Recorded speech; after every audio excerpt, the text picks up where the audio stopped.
Good morning friends. आज हम लोग पढ़ेंगे seismic waves and types of waves. जैसा कि हम जानते हैं ये दोनों ही वेव्स किस चीज़ से रिलेटेड हैं, अर्थक्वेक से। तो ये क्या है और ये कैसे जो है अर्थक्वेक को इफेक्ट करती है, सुनिए ज़रा। इतना हम लोगों को पता है कि जब जो हमारे क्रस्ट के नीचे यानी कि जो मेंटल है वहाँ पर कुछ प्लेट्स होती हैं, लिथोस्फेरिक प्लेट्स भी जिनको हम कहते हैं, ठीक है। जब वो मैग्मा जो होता है जो मेल्टल में होता है, बिकॉज ऑफ हीट, बहुत ज़्यादा हीट की वजह से वो मेल्ट होता रहता है और वो ऊपर उठता है। उस वजह से क्या होता है, ये जो प्लेट्स होती है ना, ये एक दूसरे के ऊपर और नीचे हो जाती है। इससे क्या होता है, इससे आता है अर्थक्वेक, ठीक है। अब सुनिए, अर्थक्वेक यानी कि जब ये हीट की वजह से जब ये प्लेट्स एक दूसरे के ऊपर जाती है ना, तो यहाँ पे ना बहुत ज़्यादा एनर्जी जो है, बहुत ज़्यादा एनर्जी यहाँ पे प्रोड्यूस होती है। ये कौन सी एनर्जी होती है, ये होती है सिस्मिक एनर्जी। और यहाँ से फिर कुछ वेव्स उठती है, ठीक है। वेव्स अंदर, ऊपर नहीं आएंगी, ये रहेंगी अंदर ही, बिलो द क्रस्ट, उसके नीचे अलग अलग डायरेक्शंस में, अलग अलग डायरेक्शंस में। ये क्या होती हैं, ये होती हैं सिस्मिक वेव्स, ठीक है। यानी कि वो वेव्स क्या होती हैं, वेव्स होती हैं लहरें, जैसे समुद्र की होती हैं। सेम उसी तरह सिस्मिक एनर्जी जब अर्थक्वेक आता है उससे जो वेव्स प्रोड्यूस होती है, और ये कहाँ घूमती हैं, ये सारी की सारी घूमती है हमारे क्रस्ट के अंदर, ठीक है। क्रस्ट सबसे ऊपर वाली लेयर है ना, तो ये ऊपर नहीं होती, ये नीचे जो हमारी पूरी की पूरी अर्थ है, यहाँ पे मेंटल है, कोर है, इसी में जो है ये सिस्मिक वेव्स जो है मूव करती रहती हैं, ओके। अब ये सिस्मिक वेव ना 3 तरीके की हैं, एक होती है पी, एक होती है एस और एक होती है एल वेव्स। पी वेव्स को हम क्या कहते हैं, जैसे कि इसके नाम में है प्राइमरी वेव्स। और एस वेव्स कौन सी होती हैं, सेकेंडरी वेव्स। एल वेव्स को हम क्या कहते हैं, इनको हम लोग लव वेव्स भी कहते हैं। ये जो 2 वेव्स होती है ना हमारी, ये होती है हमारी बॉडी वेव्स। बॉडी वेव्स का मतलब है ये जो वेव्स मूव करती है ना, ये अंदर ही मेंटल और कोर में मूव करती है।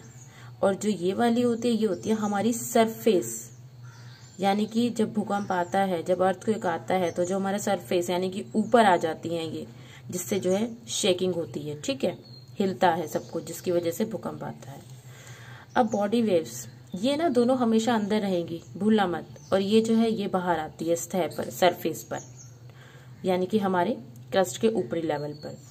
प्राइमरी वेव्स जो होती है ना, इनको ये कैसी होती है, इनको लॉन्गिट्यूडनल वेव्स भी कहा जाता है, ठीक है। क्यों, क्योंकि सुनो जरा, ये ना ऐसे मूव करती हैं, जैसे लंबी होती है ना लॉन्गिट्यूड लेंथ के, उसमें ऐसे मूव कर रही होती हैं ये, ठीक है, अर्थ के अंदर अंदर। तो ये ना ऐसे ही, ये इतनी ज्यादा डिस्ट्रैक्शन नहीं करती हैं, क्योंकि ये लंबी लंबी चलती हैं। इस वजह से, जैसे मान लीजिए, सपोज कीजिए ये हमारा क्रस्ट, ये ऊपर वाला हमारा क्रस्ट है, और यहाँ पे जो है ये प्राइमरी वेव्स जो है ऐसे ऐसे चल रही हैं, ठीक है। तो जो प्लेट्स होती है ना यहाँ पे, वो एक साथ जो एक दूसरे के ऊपर आते हैं, तो जब ये उनको, सपोज करो यहाँ से आ रही है, ये ऐसे हिट करती है इनको, तब ये प्लेट्स एक दूसरे के ऊपर चढ़ जाती है, ठीक है। तो ये हमेशा ऐसे चलती हैं, कई बार जरूरी नहीं है ये ऊपर जाइए, एक दूसरे के पास भी आ जाती है। तो ये वेव्स जो है ये ज्यादा डेंजरस नहीं होती हैं। और ये जो प्राइमरी वेव्स होती है ना, इनकी स्पीड कितनी होती है, अगर मैक्सिमम, सबसे तेज वैसे यही वाली चलती है, मैक्सिमम स्पीड की बात करें तो 14 किलोमीटर पर सेकेंड है। और अगर एवरेज की बात करें तो एवरेज ये चलती है 8 किलोमीटर पर सेकेंड, ठीक है। सेकेंडरी वेव्स कौन सी होती हैं, सेकेंडरी वेव्स को ना हम क्या कहते हैं, transverse wave.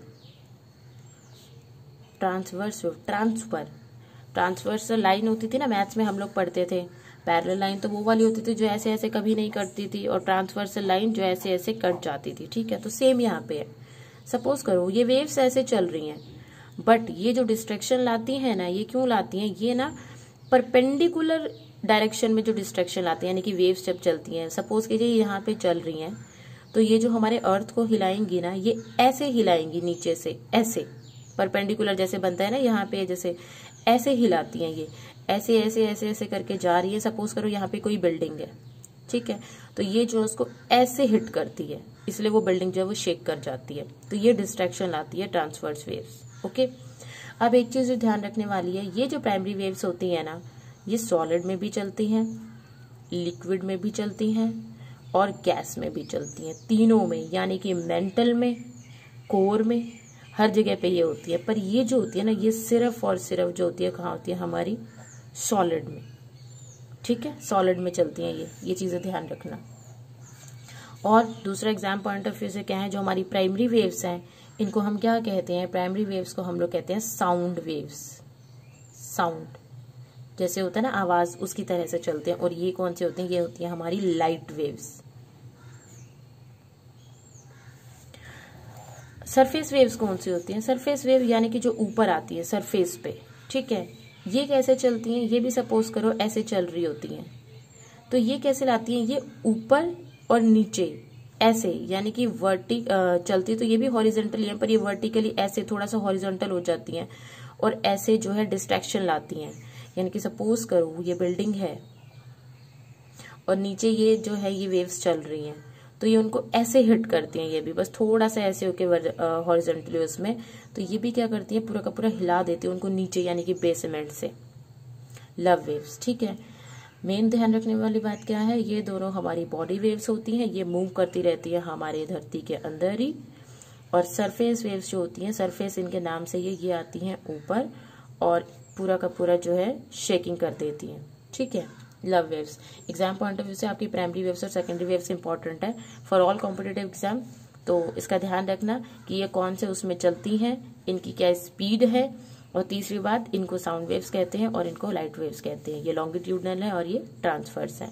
Love waves competitive exam के उससे आप लोगों की इतनी नहीं आती।